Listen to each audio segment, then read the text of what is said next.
Então, a gente precisa fazer a nossa parte, né? Pedir auxílio, amparo para que a gente consiga fazer, não esperar que a espiritualidade faça pela gente, o que o grupo de atendimento, o que tal pessoa faz. Não, é nossa tarefa. A gente tem um amparo, tem um auxílio, mas a tarefa é nossa.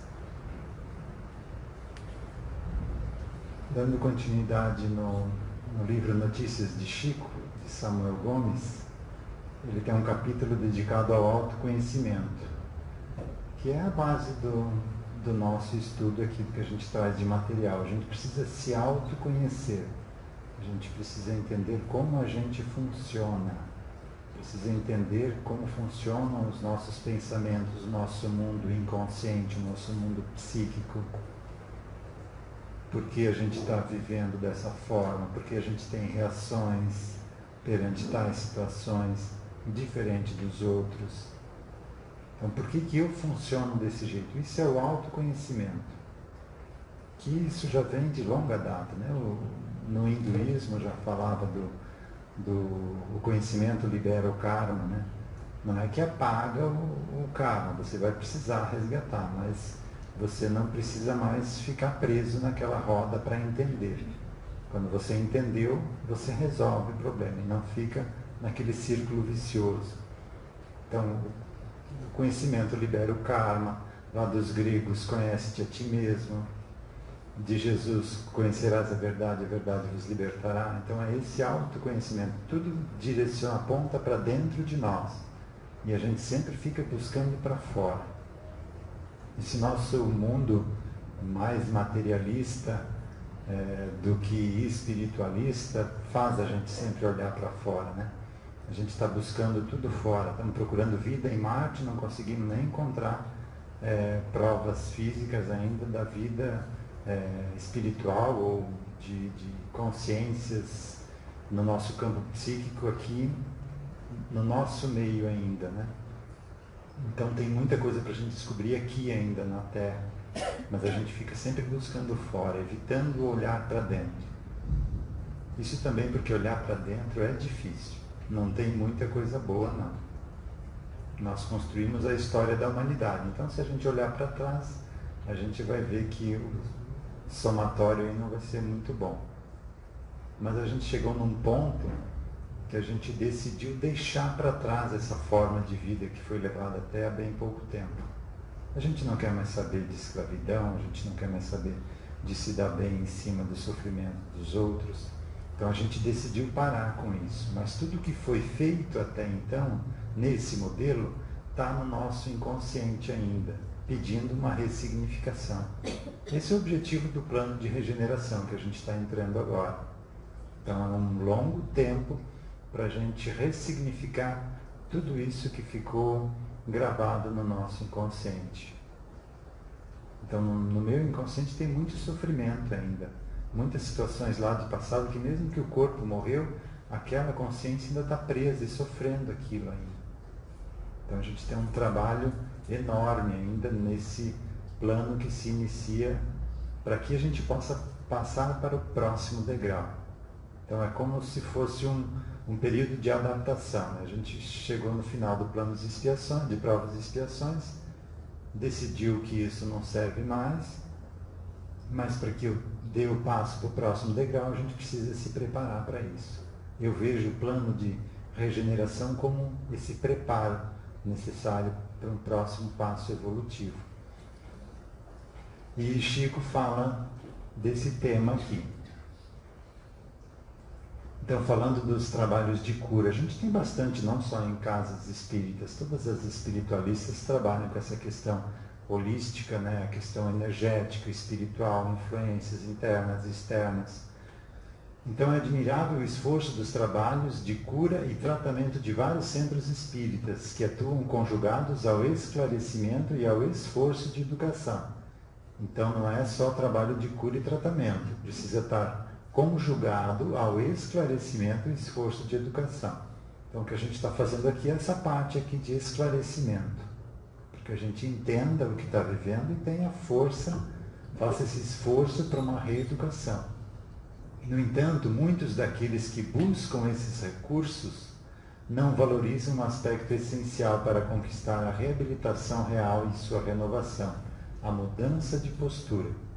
Então, o que a gente quer é um remedinho mágico. Como o médico não receitou, que ele não tem conhecimento, nem sabe se foi fabricado, se existe ou não, e a gente veio buscar aqui.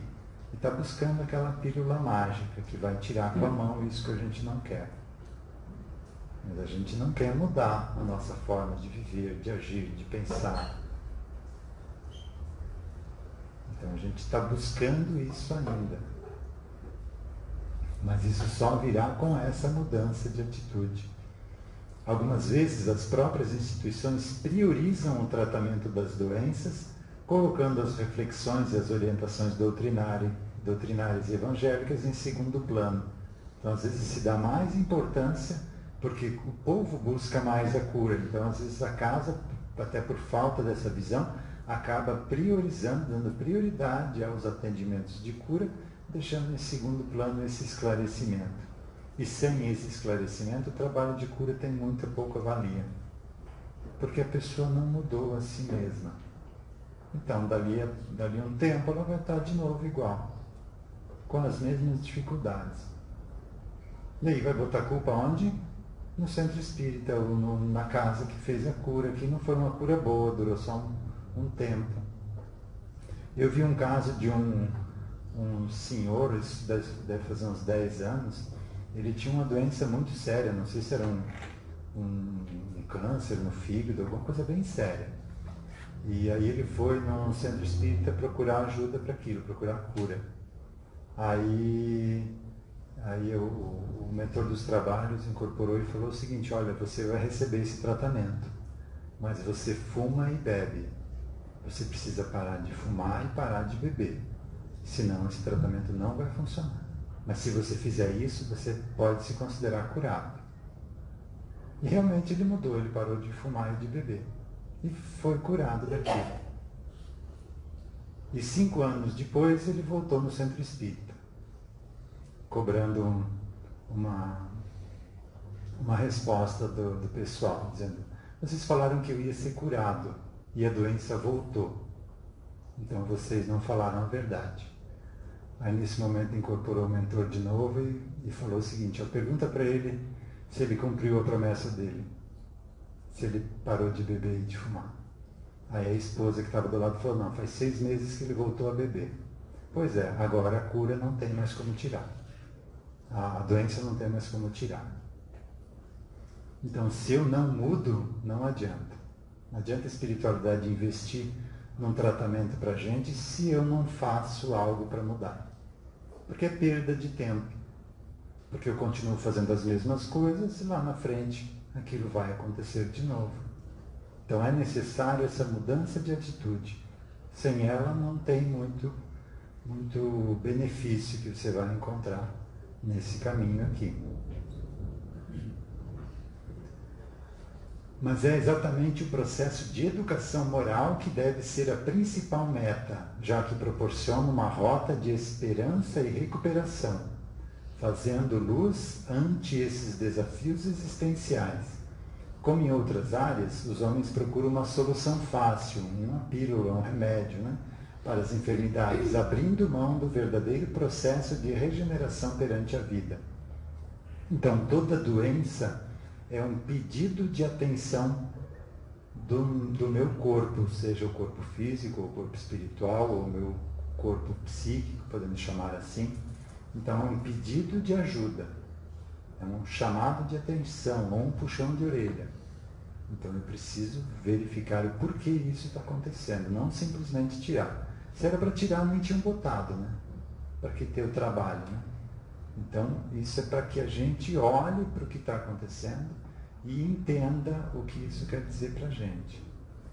Tem algo errado aí, algo precisa ser mudado.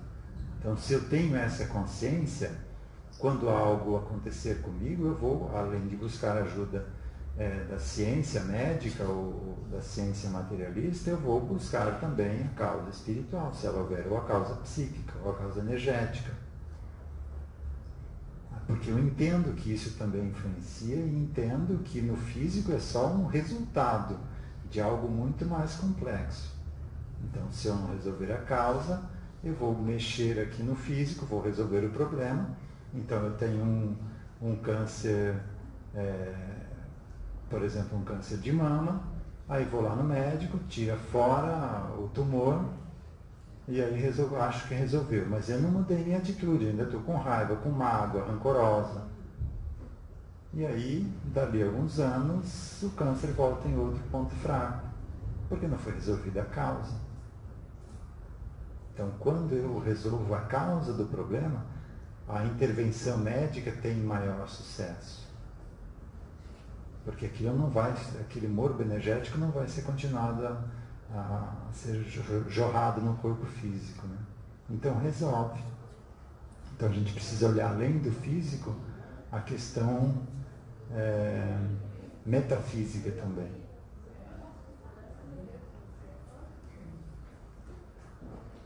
A saúde integral está subordinada à condição em que se vive, pois quanto mais nos aproximamos de nossa natureza essencial e nos comportamos como espíritos, mais expressões de saúde apresentaremos em nós mesmos. Então a gente tem que viver mais como espíritos, não como espíritas, como espíritos. Entender que eu sou um ser eterno, que o que eu estou fazendo agora não é só para essa existência. Isso vai ter reflexos lá na frente, 1, 2, 10, 20, 30 vidas lá na frente. Então, se eu começar a viver, olhar para a minha vida como um ser eterno, eu vou ter outras prioridades. Eu vou ter outras atitudes com relação à vida. Eu vou ter outras atitudes com relação a quem está vivendo comigo. Eu vou conseguir perdoar mais, porque o perdão vai me libertar dessa pessoa. Quanto mais eu ficar com raiva, mais próximo eu vou vir vivendo com ela, até a gente chegar no ponto de estar casado, que é um dos últimos recursos que a providência divina utiliza para a gente se resgatar. E não adianta separar, porque se você digamos, interromper esse resgate, lá na frente vai vir uma condição cada vez pior, como eu falei no início, até o ponto em que você não consiga fugir. Então, se está aí uma dificuldade, resolve, procure entender o que é isso. A cura efetiva está, dessa forma, ligada ao percentual de tempo em que vivemos como espíritos harmonizados com as leis divinas no dia a dia e em contato com o potencial de criatividade que nos ajuda a desenvolver posturas mais adequadas ao bem viver. Então, nós dedicamos quantas horas semanais para o nosso bem-estar material? 40 horas semanais? A gente trabalha para ter uma estabilidade, um padrão de vida material agradável, bom.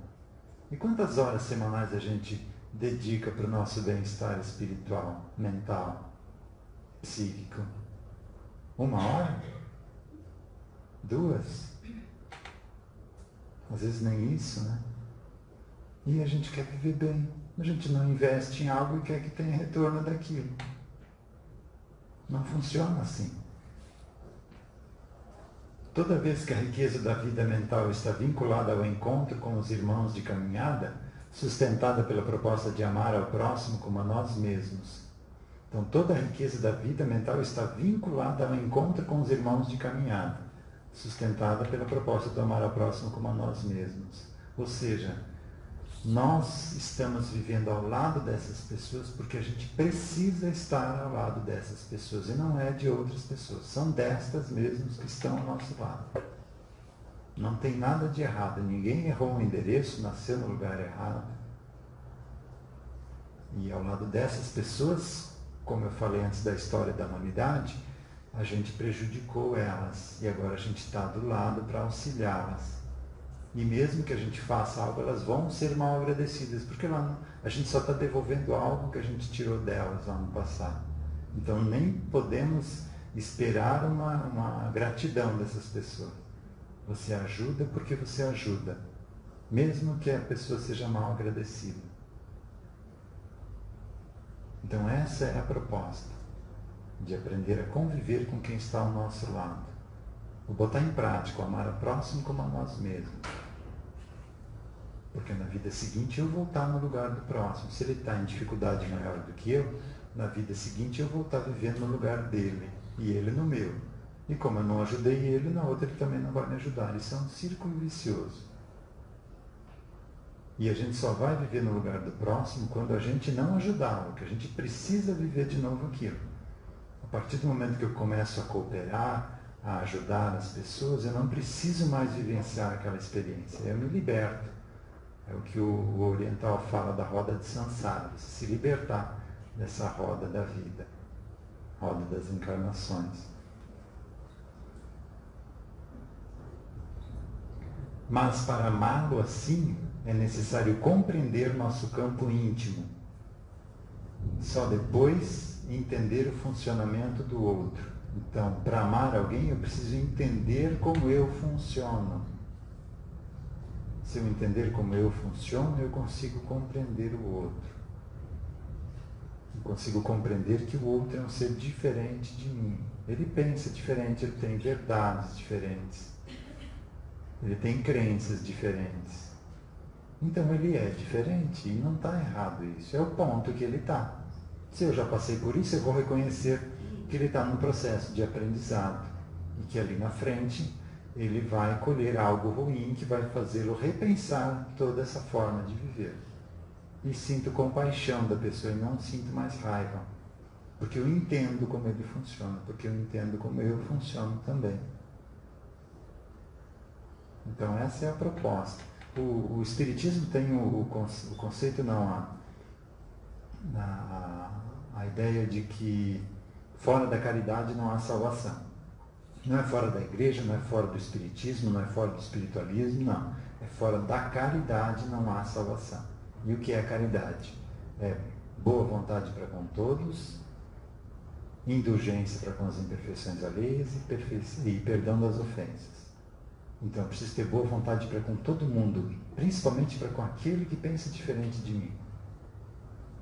E indulgência para com as imperfeições. Se a pessoa errou, se ela está fazendo algo incorreto, eu não julgo. Sou indulgente.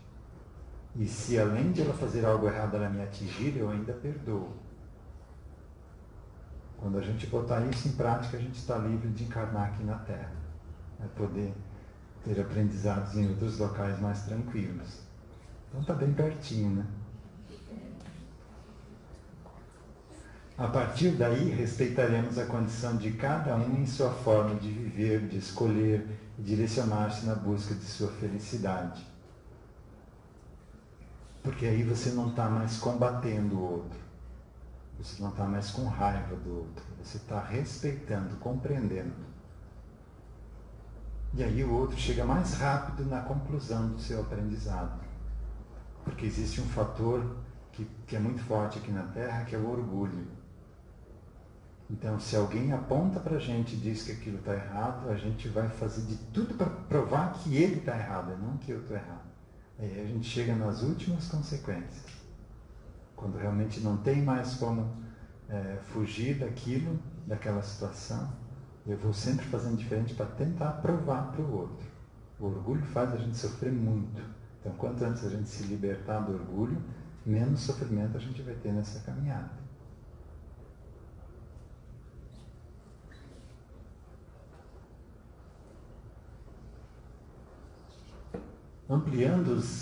Ampliando o entendimento sobre nós mesmos, ou seja, nos autoconhecendo, saberemos por que o outro se comporta dessa ou daquela maneira, passando a perdoar seus erros naturalmente e a perceber as forças que determinam e orientam suas ações. Então eu vou entender que ele não está fazendo isso para me atingir, não está fazendo isso para me incomodar. Ele está fazendo isso porque ele acha que essa forma é a certa, mesmo que seja para ele ter benefício em função do sofrimento de outras pessoas, mas ele acha que assim é o certo. E eu compreendo e respeito isso. Eu não sou conivente, não vou apoiar, mas compreendo e respeito e tenho compaixão, porque eu sei que ele vai colher os frutos disso que ele está plantando. Então a gente não se liga mais emocionalmente com ligações de raiva, de revolta, de sentimento de injustiça. Você tem um sentimento de compaixão, de pena por já saber o que aquela pessoa vai sofrer lá na frente. E a gente sabe que ela vai sofrer porque a gente também já sofreu. A gente já passou por isso. E aí você vai se libertando. Cada ligação que a gente tem com uma pessoa fica uma ligação energética mesmo. Como se fosse um fio energético. E se essa ligação é de ódio, é de raiva, você está amarrado naquela pessoa. Você mesmo se amarrou nela porque ficou com raiva. Então, se você compreende e perdoa, você se liberta. Essa ligação fica suave, fica elástica e não te mantém preso àquela pessoa. E como é difícil a gente, mesmo sabendo disso, a gente perdoar. Né? A gente quer ser o algoz, né? quer ser o agente para que ele sofra o que ele fez para os outros. E nisso a gente está se prendendo ao outro e sofrendo como ele também.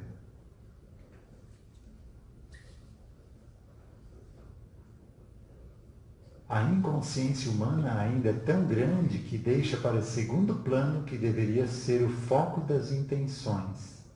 O fato de que o único caminho para o restabelecimento da saúde está baseado na ética e na conduta moral elevada.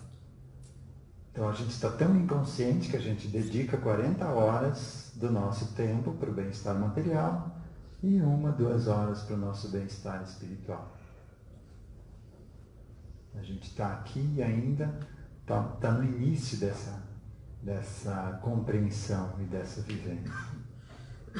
Aí a gente vê exemplos, né, como São Francisco de Assis, Chico Xavier, que viveram a vida inteira em função de auxiliar quem estava ao redor deles.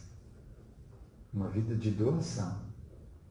E a gente não entende isso, não consegue compreender, não consegue nem doar 1 hora por semana para ajudar alguém que está passando necessidade. A gente ainda não está nesse ponto, falta muito ainda. Um dia veremos os centros espíritas e as instituições similares encerrando suas atividades de tratamento ou curas. Então já está dando uma previsão aqui. Um dia em casa espírita não vai mais ter tratamento ou cura. Vão se dedicar exclusivamente ao estudo da natureza do ser, quando então refletiremos o Evangelho de Jesus em nós. Mas não porque não vai mais querer fazer cura e tratamento, porque não vai ser mais necessário. Você vai esclarecer a pessoa e ela mesma vai mudar o seu comportamento, a sua atitude, a sua forma de viver e não vai mais ter dificuldades lá na frente. E se tiver, vão ser facilmente resolvidas pelos recursos materiais aqui. Porque você mudou de atitude. É o que o Rossandro falou lá. Ajuda-te que o céu te ajudará. Então, quando eu estou na proposta de uma vida diferente, de mudança, eu não preciso nem ser espírita, nem saber que existe esse tipo de tratamento aqui. O céu vai me ajudar. A humanidade nunca esteve desamparada. Sempre tinha lá perto do povo uma benzedeira, um curandeiro. Sempre tinha alguém para auxiliar essas pessoas. Nunca ficamos desamparados. Então, quando a pessoa está com a proposta de mudança, o auxílio vem. Ela é direcionada para o auxílio. E quanto mais a gente que sabe disso aqui e ainda não muda, né? Então, o que é refletir o Evangelho de Jesus em nós? Não é ser religioso, isso aqui é botar em prática a moral que ele deixou, né? O amar os inimigos. Por que amar os inimigos? Porque esse inimigo foi eu que fiz lá no passado. Então, eu que o tornei meu inimigo. Lá no passado eu prejudiquei ele, ele virou meu inimigo. Então, eu preciso amá-lo. E o que é amá-lo? É ter boa vontade, indulgência e perdão. Não é trazer ele para viver contigo dentro de casa. Amar é diferente disso. Não é convidar ele para passear final de semana. Não, amar é um pouco diferente. Então, amar os inimigos é isso. Essa pessoa, no passado eu prejudiquei, ela se tornou minha inimiga, agora eu preciso resgatá-la, preciso auxiliá-la. Ou seja, é causa e efeito. Eu prejudiquei, agora eu tenho que devolver algo para ela. Isso acontece muito em família, né? as mães e os pais estão devolvendo a vida daqueles que tiraram no ano passado. Então, normalmente, um filho, você está fazendo um resgate já, você está devolvendo a vida para ele. O porquê também do Evangelho de não julgar. Porque eu não sei a história espiritual do outro. Eu estou vendo apenas uma pequena parte do que ele externa nesta existência. Eu não sei como é o campo íntimo dele, como ele se sente, quais são as aflições dele, e muito menos o que ele passou nas vidas anteriores, que gerou esse estado atual dele. Então eu não posso julgar ninguém. E se eu julgar, e o que a gente fez muito até agora, na vida seguinte eu vou viver o que ele está vivendo. Não por castigo, para que eu entenda como é estar lá e não precise mais julgar. Aí eu vou compreender. Então, sempre que eu julgar alguém, a vida quer que eu aprenda, e eu não tenho outra maneira de aprender sem viver, sem experienciar aquela situação. Então, muito cuidado com os preconceitos. Porque a pessoa muito preconceituosa, fatalmente, vai viver aquilo que ela tem preconceito. Vai vivenciar na pele para entender que aquilo não tem nada de errado e não tem nenhum motivo para estar apontando o dedo ou julgando. Por que do pagar o mal com o bem? É lei de causa e efeito. Então o Evangelho é um repositório de leis universais. É o manual do bem viver. E até então a gente não entendia isso e não botava em prática. Para quê, né? O egoísmo ainda é muito forte em nós. Então para que eu vou fazer algo se eu não vou ter nada em troca? Agora eu estou sabendo que eu sou mais beneficiada de seguir essas orientações. Não é o próximo que vai se dar bem. Sou eu. E aí eu começo a me esforçar para mudar essa forma de agir e de viver.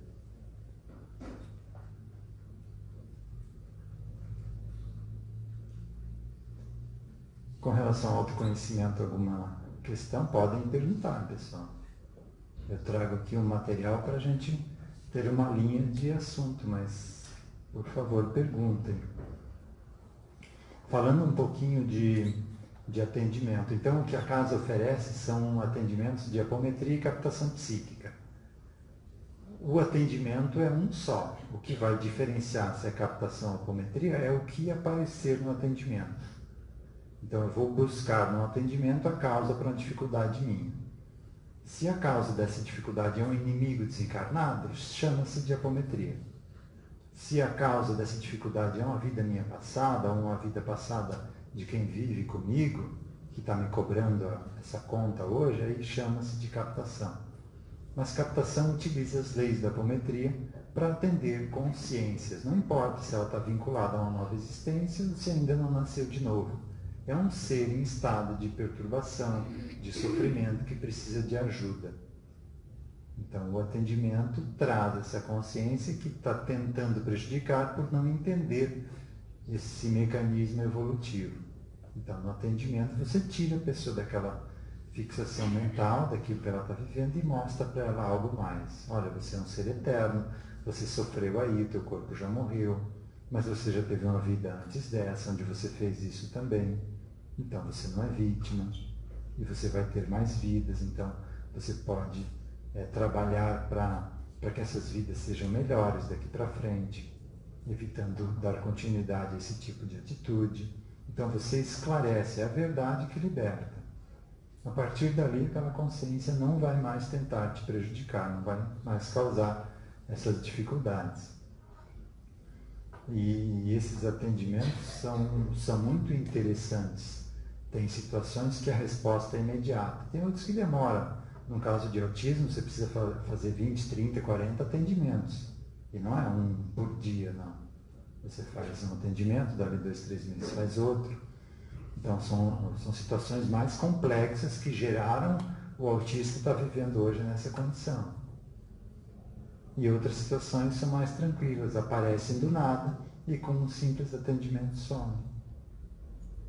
Então, o meu filho, terceiro filho, ele do nada estava com 3 para 4 anos, começou a ter pânico de tomar banho no chuveiro.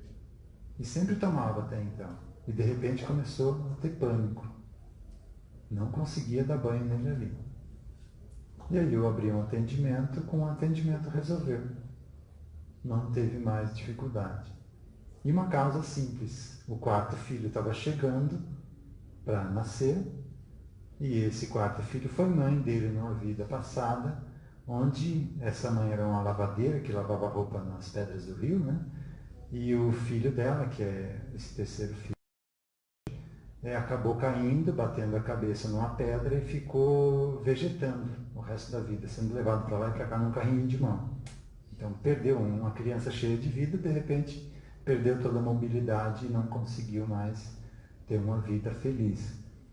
Então a aproximação da mãe do passado fez ele entrar em contato com aquela vivência onde ele sofreu por ter caído na água. Então a situação simples tirou aquela consciência daquele sofrimento, ele não apresentou mais esse pânico. Oi. Eu não sei se vai fugir um pouquinho do assunto, mas você falou que onde eu conheci uma criança que ela tem princípios de autismo. Você disse que eu tenho um filho que também tenho, mas é aquele bem leve. Assim, eu lembro que você falou, mas eu não lembro o que foi feito.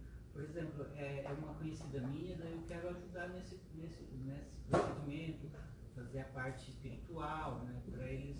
Assim, não é uma criança assim que ela fica lá enrolada, sabe? Mas ela tem tendências assim. Ela descobriu assim já com um ano e pouquinho, porque ele não queria mais, era uma criança assim que não queria abraçar, não queria assim, se alguém chegasse perto dele, ele saía de perto, assim. Ele tem assim 2 anos e meio, mas ele ainda não fala, então ele tem algumas limitações.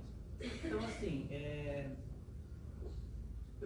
para me ajudar de uma forma assim, então, né, que a gente consiga ajudar ela de alguma forma, seria interessante eles começarem a participar ou fazer aqueles atendimentos ali, trazer a criança aqui, fazer esses atendimentos para começar a dar assim, melhorar ele, porque eu estava lá, ele assim, brincava no cantinho dele, sabe, mas só mais assim, não podia chegar muito perto, e não saía correndo assim, mas ele falava assim com ele, parece que ele estava olhando para um outro mundo, no mundinho deles que eles têm lá, sabe. Então assim, eu sei que você falou isso, mas eu não estou bem lembrado de quais foram as situações que você fez. Claro, não deixa de ser um autoconhecimento, porque é uma coisa dos pais que tem que conhecer a criança, sabe.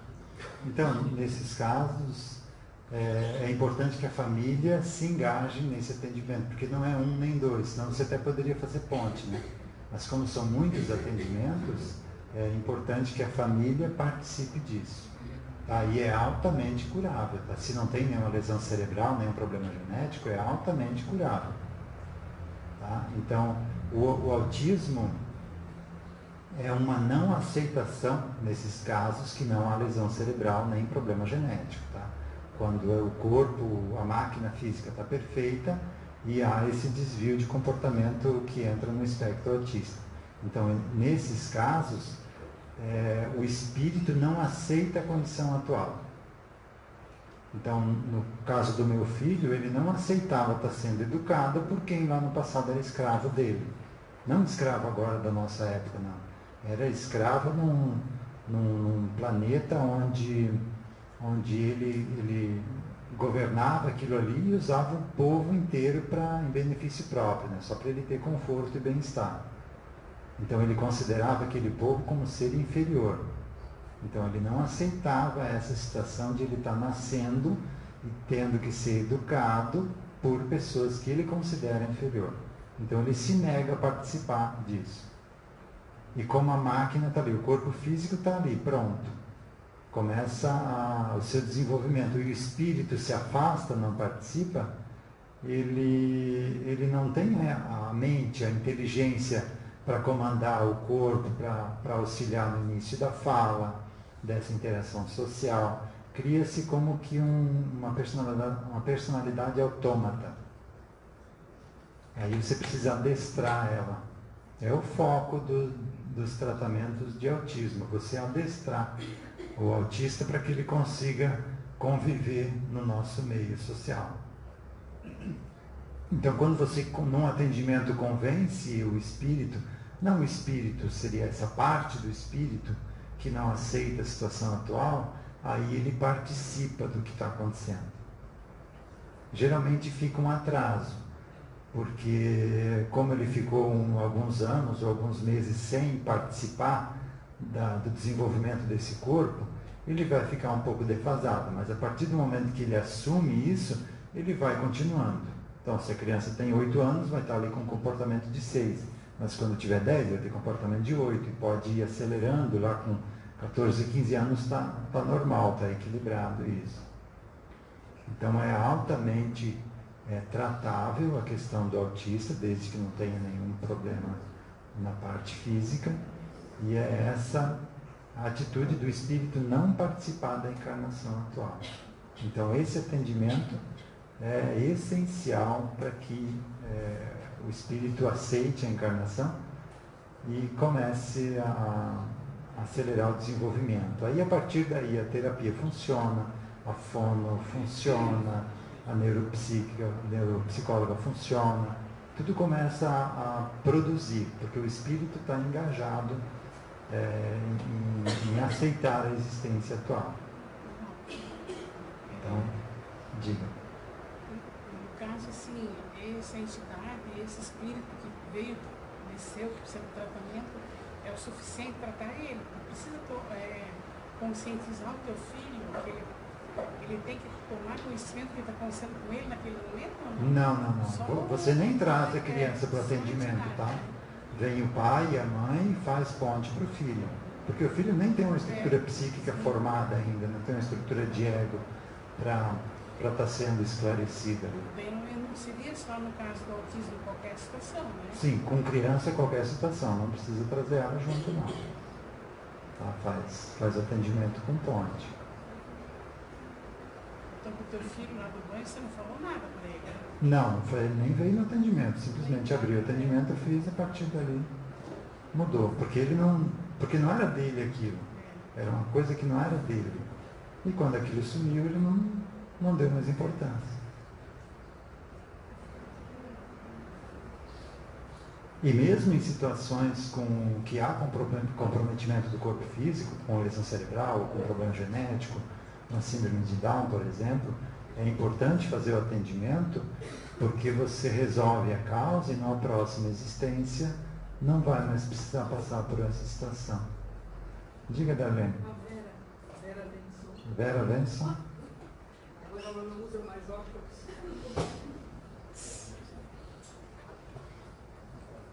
Eu falei antes do atendimento para essa questão do autismo, mas se alguém já assistiu aquele filme Rising Sun, americano, do tratamento de uma criança autista, onde os pais perceberam que era um autista em grau severo, que ficava só num canto, olhando para a parede e se balançando.